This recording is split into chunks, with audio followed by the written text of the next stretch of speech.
Selamat pagi anak-anak. Ibu harap kalian semua dalam keadaan sehat. Baik, kita mulai dengan doa Bapa dan Putra dan Roh Kudus. Amin. Allah Bapa yang penuh kasih, kami bersyukur kembali kepadamu Tuhan atas rahmat yang Kau berikan bagi kami. Atas kesempatan ini, kami akan memulai pembelajaran kami dengan materi tujuan yang kami harapkan, yakni agar anak kami dapat mengerti tentang besaran turunan. Kami yakin dan percaya tanpa bantuan-Mu kami tidak akan mampu melaksanakan semuanya ini Tuhan. Maka berkati kami satu persatu supaya kami dapat dengan semangat tetap setia mendengarkan kegiatan pembelajaran ini. Inilah doa yang kami sampaikan kepadamu Tuhan karena Kristus Tuhan kami. Amin. Bapa dan Putra dan Roh Kudus. Amin.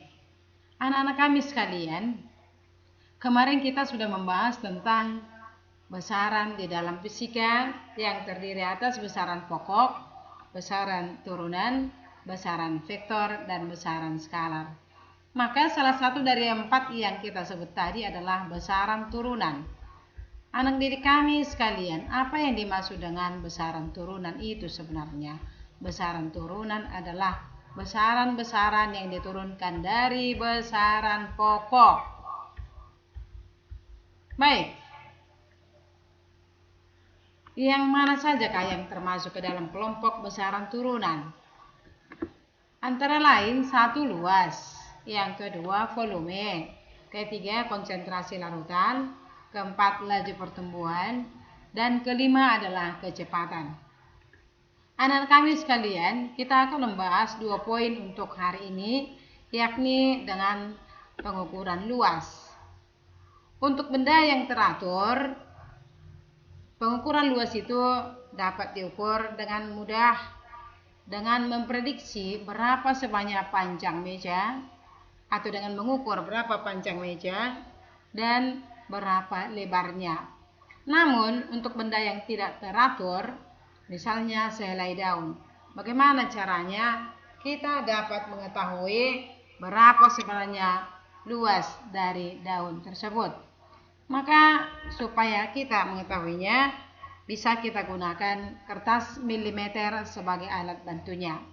Daun tadi kita coba gambarkan ke kertas milimeter hingga sekarang terbentuk daun tersebut.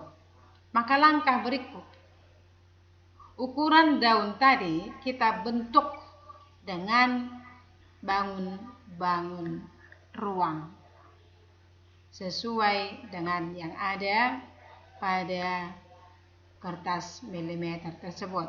Kemungkinan besar bentuknya ada berbentuk segitiga, ada berbentuk kubus, ada berbentuk persegi panjang, atau ada mungkin berbentuk trapesium. Nah, di SD kita sudah diajari bagaimana caranya untuk mencari luas daripada segitiga. Misalnya alas kali tinggi per 2. Itu hanya misal. Nah, kamu sudah diajari oleh gurumu, bukan? Nah, artinya kalau benda itu teratur, maka gampang kamu tentukan luasnya. Tetapi kalau benda itu tidak teratur seperti daun tadi, maka caranya adalah dengan menjumlahkan luas dari setiap bangun ruang yang ada. Apakah bentuk segitiga, apakah bentuk persegi 4, apakah bentuk persegi panjang, apakah bentuk trapesium. Semua luas dari bangun-bangun ruang tadi silakan jumlahkan. Maka diperolehlah luas sehelai daun tersebut. Langkah yang kedua, kita akan coba menentukan volume dari sebuah benda. Untuk benda yang teratur, kita dapat mengukur volumenya dengan syarat kita harus mencari dulu berapa sebenarnya panjangnya, berapa lebarnya, berapa tingginya, maka diperolehlah volume sebuah benda. Untuk benda yang tidak teratur, misalnya batu, berapa sebanyak volume daripada batu tersebut? Nah, caranya adalah kita akan ambil gelas ukur berpancuran. Masukkan air. Catat berapa volume air tersebut. Kemudian masukkan batu. Kemudian amati lagi berapa volume air dari air tersebut. Nah, langkah berikut, kurangkan volume air terhadap volume mula-mula. Dan itulah yang menjadi volume batu tersebut. Anak-anak kami sekalian, untuk yang selanjutnya kita akan mencoba membahas tentang konsentrasi larutan. Kalau dikatakan konsentrasi larutan, berarti ada yang diperbandingkan antara massa zat terlarut dengan massa pelarut. Contohnya, untuk segelas air kita masukkan 1,5 sendok gula supaya kita dapat meminumnya dengan tanpa merasa terlalu manis.